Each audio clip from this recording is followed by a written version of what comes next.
নমস্কাৰ। পাঠ কৰিবলৈ লোৱা কবিতা তুমি। তুমি এটি নিৰৱধি প্ৰেমৰ মায়াবী সুৰ,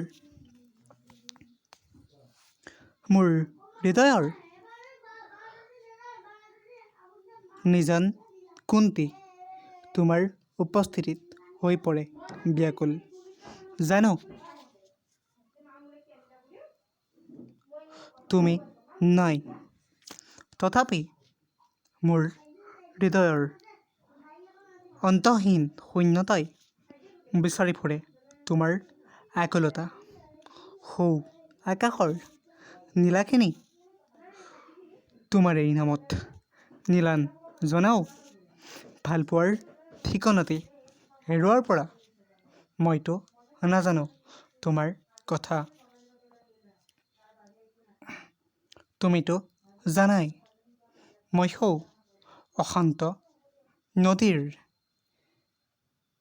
এৰা এটি সোঁত, তথাপি বৈ যাম আত্মপ্ৰশান্তিৰ সোঁত।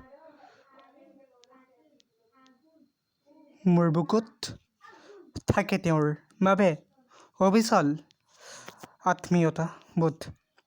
মোৰ তেজৰ ৰন্ধে ৰন্ধে বৈ যায় মোৰ আজন্মৰ আপোন সুৰ। মাতৃভূমিৰ বাবে, মাতৃভাষাৰ বাবে, অ মোৰ আপোনাৰ দেশ, অ মোৰ চিকুনি দেশ। চিৰ চেনেহী মোৰ ভাষা জননী। নমস্কাৰ।